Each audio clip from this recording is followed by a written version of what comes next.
Blessings in Jesus' name. I welcome you to another time in God's presence. Let us say a word of prayer. Thank you, precious Holy Spirit, for this time in your presence. Lord, help us as we demystify your word. Let this teaching bless the lives of your people. Transform us, O God. Help us command higher levels of power in your realms, O God. Take control, precious Holy Spirit. Amen. I titled this teaching, The Mystery of Sound. The mystery of sound. What is sound?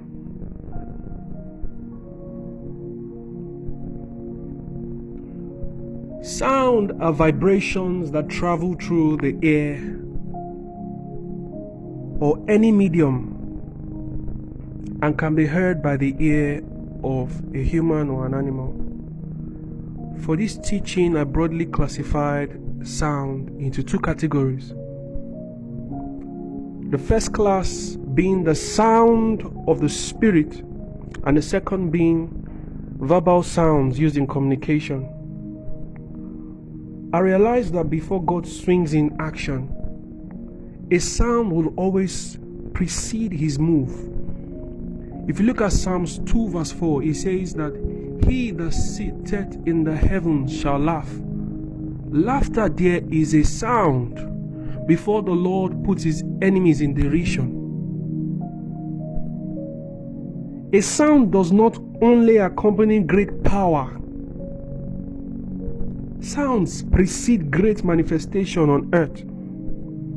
And on earth here, the greatest sounds are heard from volcanoes and thunders and waterfalls. And then we can see the magnitude of the manifestation that occurs right after the sound that produces such. God used sound to create everything that we see. He did not just form light, he spoke it into being. So that means sound precedes creation. Sound precedes manifestation. When we make any sound, we release certain vibrations into the atmosphere. These vibrations are capable of penetrating the spirit realm. Sounds don't only birth realities, but sounds can penetrate the realms of the spirit.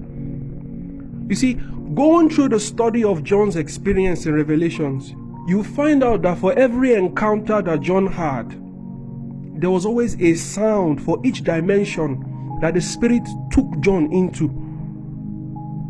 If we look at Revelation chapter 10 from verse 3 to 4, it says, "And cried with a loud voice, as when a lion roareth. And when he had cried, 7 thunders uttered their voices. And when the 7 thunders had uttered their voices, it was about to write. That's John was about to write when he heard the 7 thunders utter. And I heard a voice from heaven saying unto me, Seal up those things which the 7 thunders uttered, and write them not." This here is one of John's experiences in the dimensions of the Spirit. So the whole of creation that exists on earth aren't the only ones who respond to sound or communicate in sound. Spirits also understand these vibrations. Spirits also understand these vibrations as well. When we take a look at music, for example, we can broadly classify the sounds of instruments into two categories. We have the string instrument, like the piano, like the violin, like the guitar. Those are string instruments. But when you talk about the wind instruments are the drums, the trumpets, the trombone, the saxophone.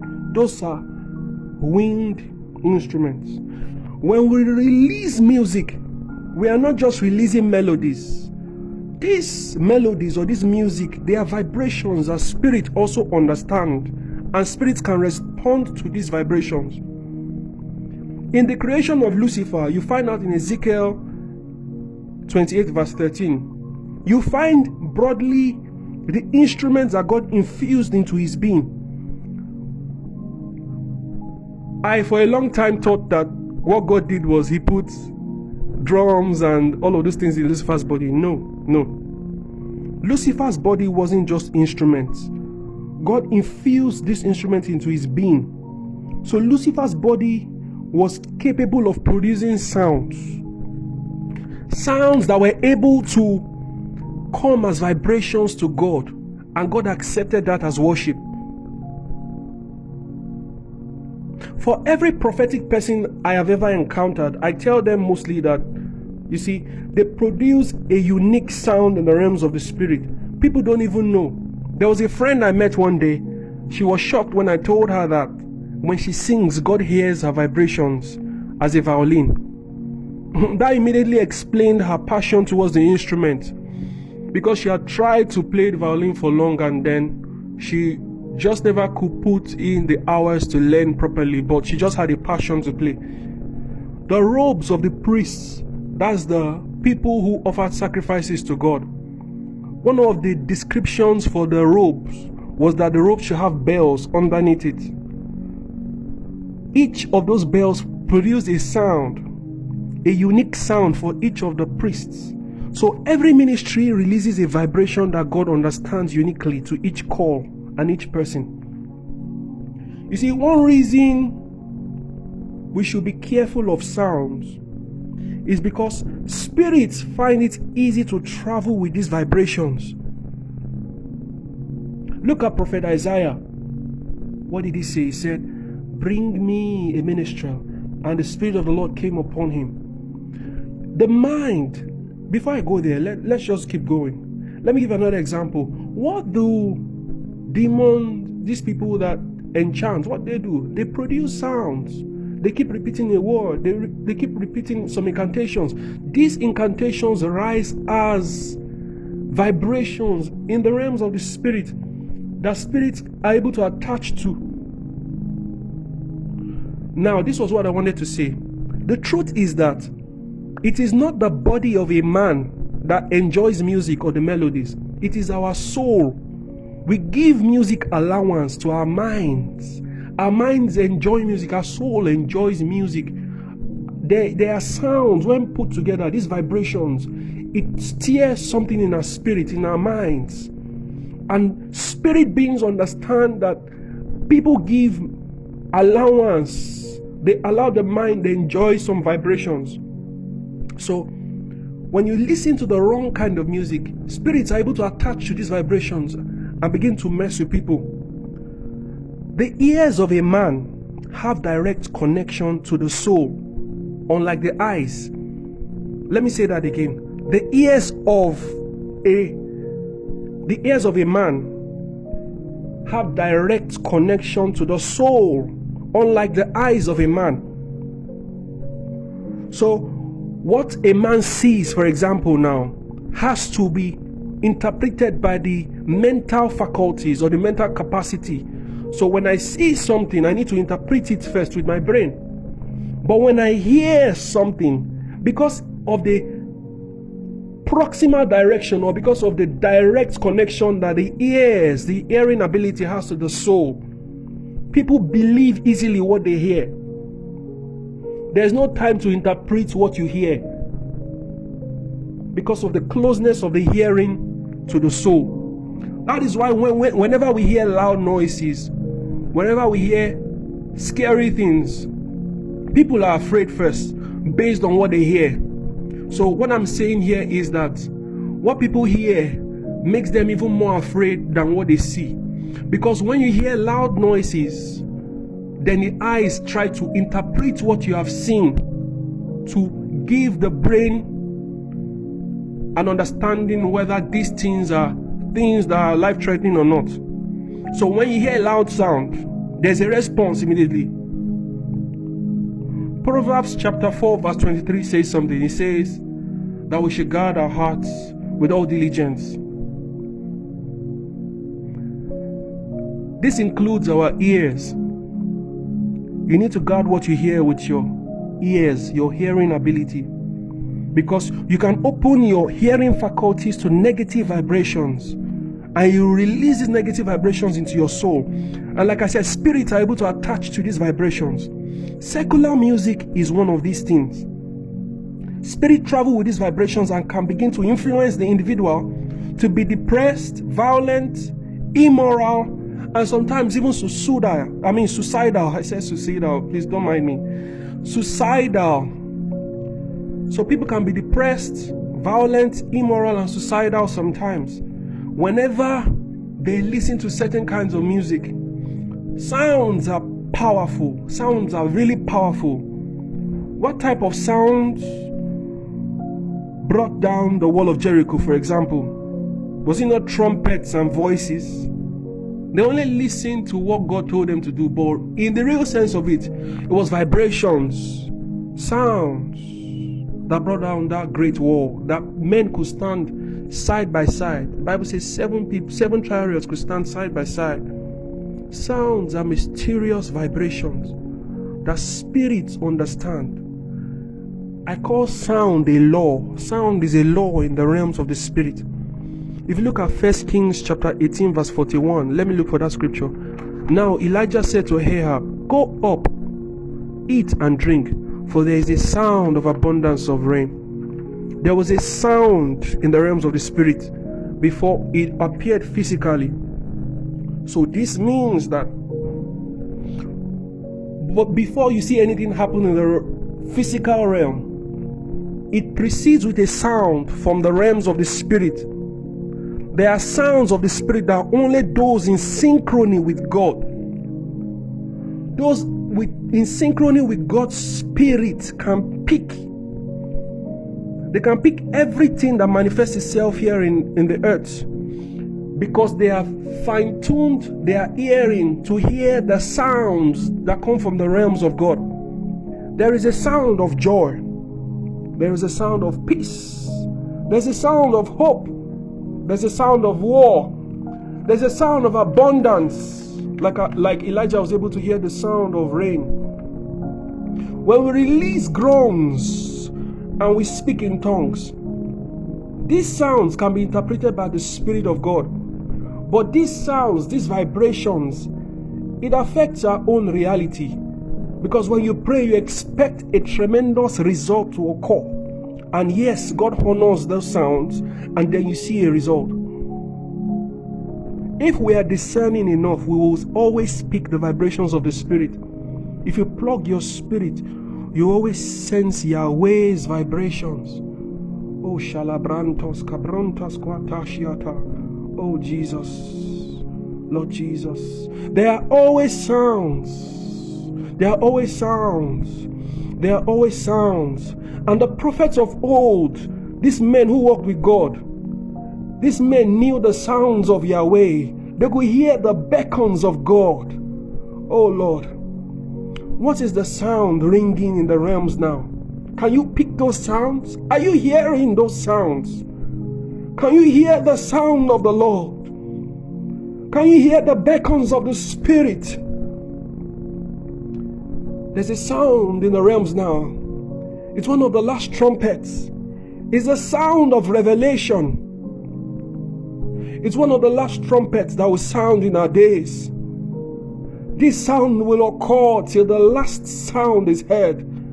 That's the final trumpet of God. If you're not hearing this sound right now, you are in danger, because you might not hear the last sound that will beckon on saints to arise and join the manifestation of Christ in the clouds. Are you listening? What are you giving your ears to?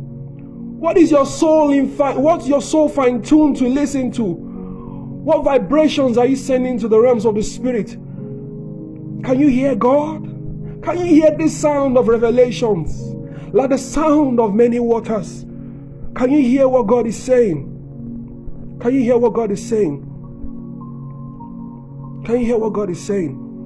If you look at Revelation chapter 10 verse 7, let me look for that scripture quickly. Revelation chapter 10 verse 7, it says, "But in the days of the voice of the seventh angel, when he shall begin to sound, the mystery of God should be finished, as he had declared to his servants the prophets." This is the seventh angel, and we're in the days of this angel. There's a sound in the realms of God. The sound is calling men to come up hither. There's a sound of revelation. This is a wake-up call to us, because sounds are powerful and a lot of us are not hearing right. The Bible says, guard your hearts. We need to guard our ears. We need to guard our sight so that we can be full of light. The amount of light that you have in you is what will help you to interpret what God says. Because people are hearing and they're not hearing right. They are hearing all kinds of spirits because they are open to the realms of the spirit without the word. The word has no place in their lives. So whatever they hear, they make a doctrine out of. What are you giving yourself to? What are you giving yourself to? Guard your eyes. Guard your ears. Let God be evident in your life. Let the sounds that proceed from you, let the vibrations that proceed from you, let them be vibrations of worship to Yahweh always.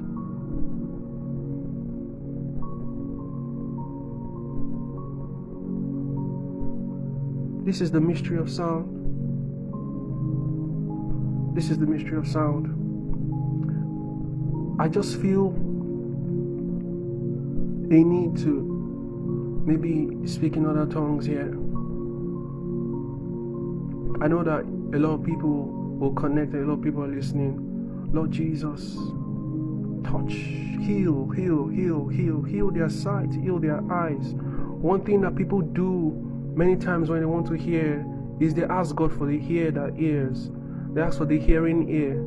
I don't think that it's wise to keep praying that prayer because you have the faculties already. God has given you the ear. God has given you the eyes. What you need to ask for is the purification. What you need to ask for is the opening of the eyes, the opening of the ear. It doesn't make any sense for God to give you eyes again when you already have eyes. It doesn't make sense for God to give you ears when you already have ears. What you need is the opening of the eyes, the opening of the ears to hear from God. The Bible says the God of this world has blinded their eyes. He has also covered their ears and made them deaf from hearing the voice of God. I'm praying now. Mahada bratuska branto shiate. Elega brantaska prequeto shiate. Just lift up your voice wherever you are speaking in the Holy Ghost. Ela grandos, eregedos, abriendo shiate, macaprataska telebahade bretos, ena non grequethe, gilieto, mahade bratuska brante, geleko, bratuske brente, quathe, jalabra ataliata, ela lobra antequates, niano brantuska brante. Oh Jesus, elako bretes quetoskete, macapratoska prantiete, gelecombria quethe, elegadiata, elacombria tosquatesh, eredelebahadelebayagada. A new breed of sons are rising. The ones who hear right, the ones who see right, the ones who are in tune with Yahweh. Ela lobra antoshiate, rataskate, macopre equethe, geletunsa brante, macopratiata, gelecobre tosequete shiate, ena non gratushatash. Lord, I bless your name, O God. Thank you, Jesus, for your love. Thank you, precious Holy Spirit. If you have never received Christ, you can never hear these sounds, or you can never hear the right sounds. Connect to Christ today. Give your life to Him. God bless you. I call you blessed, Bethel. Thank you very much for this time.